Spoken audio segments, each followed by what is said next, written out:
Yeah,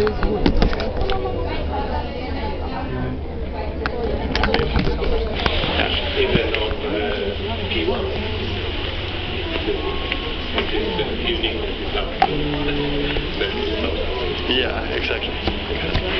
So the next theorem then, let x be Fano and omega I and omega I dot be coupled Keller-Einstein tuples such that they define the same class or the same decomposition of the canonical bundle.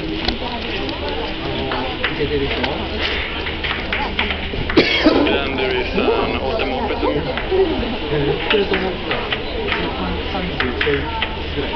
Yes. So it's an automorphism in the identity component of the automorphism group.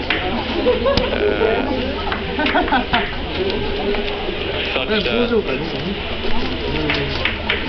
we get one of these tuples by just pulling back the other one.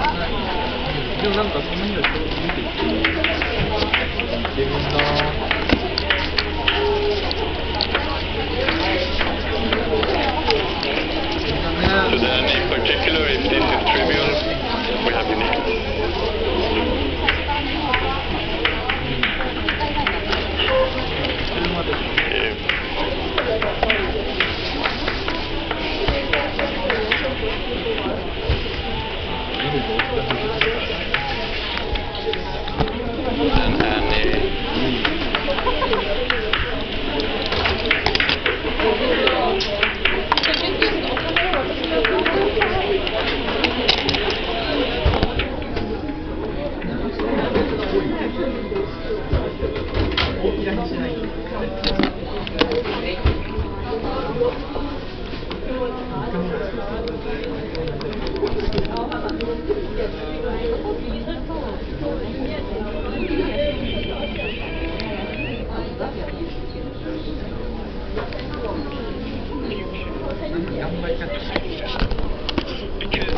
King Oscar was worried that the solar system, which consists of, the Earth that we live on, and the Sun, and all the planets, he was worried that it might somehow fall apart, that a couple of the planets might collide or something like that. And it's fair enough. It's a worry that we've all had from time to time.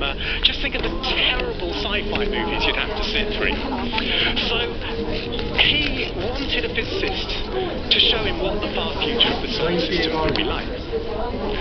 Now, in 1888,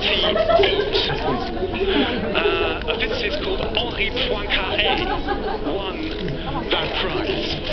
And the committee deciding on the award must have been pretty open-minded, because he won it by submitting an explanation which went something like this. You stupid Swedish man!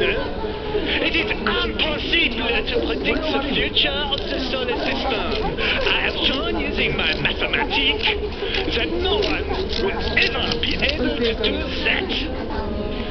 Also, my beard is better than yours. And what is going on with your hat? It's ridiculous. Now, the important thing to remember is that Henri Poincaré had a better French accent than mine, so it would have been even more frightening when he said that. But he got the prize, and even today, we still can't predict exactly what's going to happen to all the planets. In fact, we don't know. There is a chance that one day, one of the planets might just wander off. Or a couple of planets really might collide. Or Pluto, being really annoyed that it's no longer a planet, might launch a vicious attack on the Earth.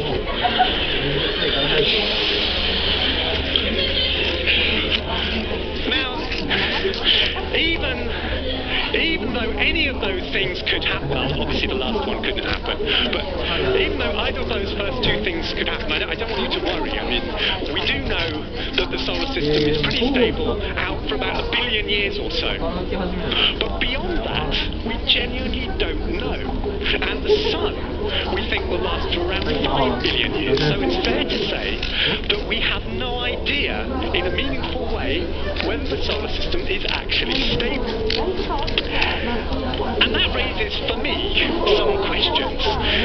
How is it that we're able to talk with such confidence about, say, the past of the universe, or the contents of the wider universe, or the future of the universe, and we do tend to make very confident statements about things like that, when we're not even able to say with certainty what's going to happen to our own solar system? And that's the question that I want to explore with you tonight. And I'm going to do it by drawing on some of the strangest ideas known in the universe. Things like dark matter, things like dark energy, and probably, to my mind, the last thing that I'll draw on will be the weirdest thing in all of existence, and it is, of course, the global economy.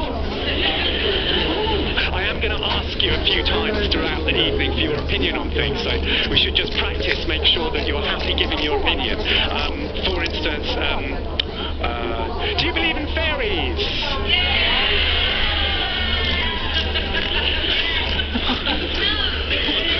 Even a few people undecided over there. Alright, do you believe in the Loch Ness Monster?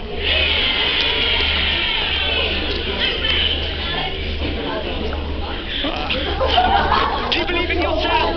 Yes! Yes! Self-motivation through physics. Okay. I want to start with my favourite physics experiment of all time. It's a pendulum, like you might have seen in an old-fashioned clock. And it's absolutely delightful what this thing does. If I just give it a bit of a knock, okay, or let it go over here, what it does, you can probably guess what it's going to do. It swings backwards and forwards.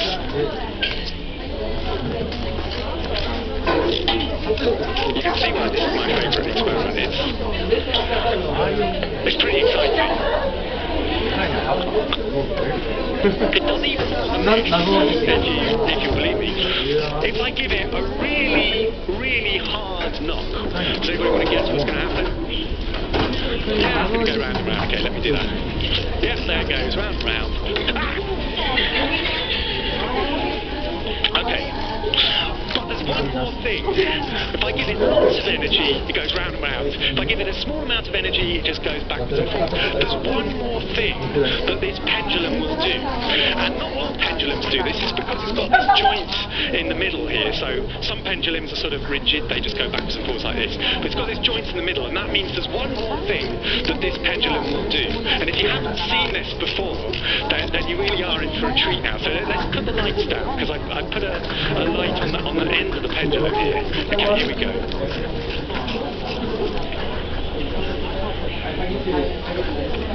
It's alive! This is going to keep going. Alright, it's going to come back to swing now. It loses energy over time, so it goes back to swing. I'll do it one more time, because it really is good.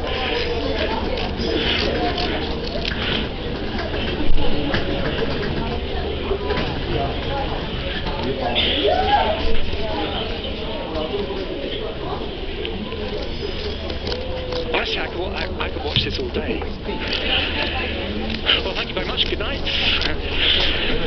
It's hard to follow that. I love this thing, but it's demonstrating something that crops up all over physics. It's demonstrating this motion that seems so unpredictable. This is known mathematically as chaos. And we find it all through physics, but the first person to spot that this might happen was, in fact, Henri Poincaré. When he was thinking about the solar system, he realised that motions within the solar system could be chaotic, which isn't really our normal way of thinking about the solar system, because normally we think, well, there are all the planets there, and they're feeling the pull of the sun, and that's keeping the planets from flying off, and it's all fairly predictable. But what Poincaré realised is that you have, every now and again, a little kick as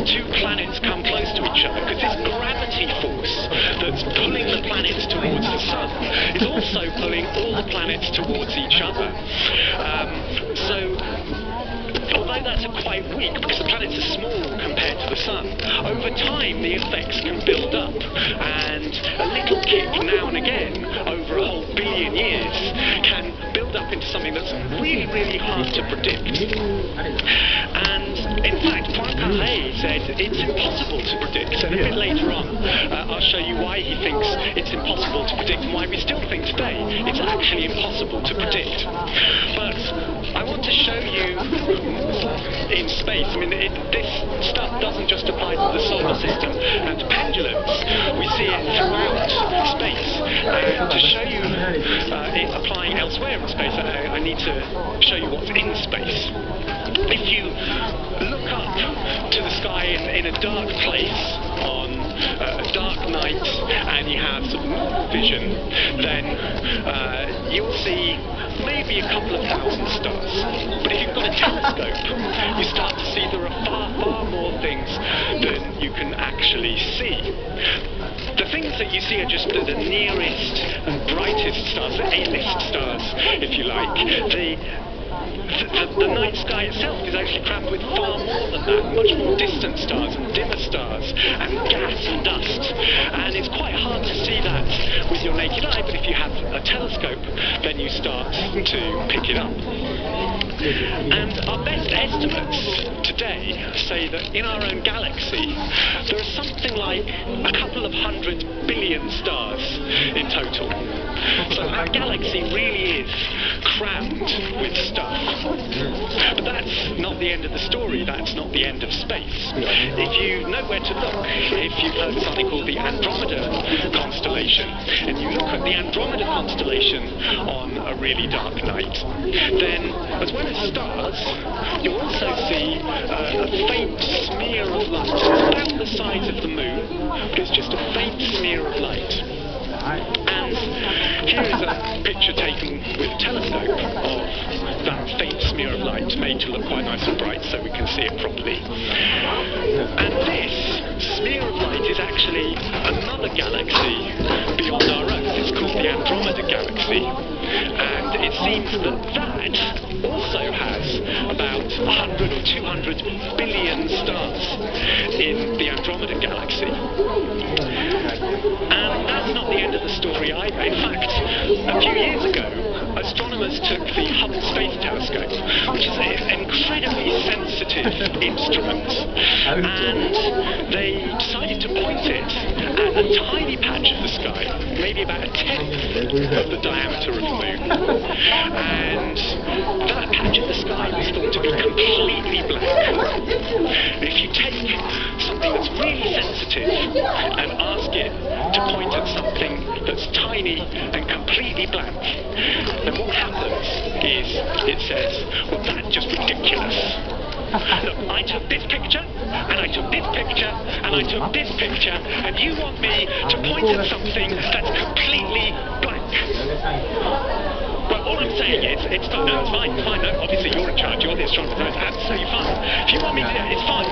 But all I'm saying is, when we get back into the boardroom, if Alan makes sense, if he says, then I'm not taking responsibility. I agree to my talents lie taking pictures of things, not pointing at blank bits of the sky. But anyway, once they'd finished having their little tiff, the astronomers won, and they got the Hubble Space Telescope to point at this bit of the sky. And over about a week, leaving it pointing at that same bit of the sky, this is a picture that built up. It's not blank at all. If you stare at it for long enough, collect as much light as you possibly can, you find it's actually crammed with stuff just in that tiny patch. And every dot of light in this picture isn't just stuff. It's another galaxy. All in that tiny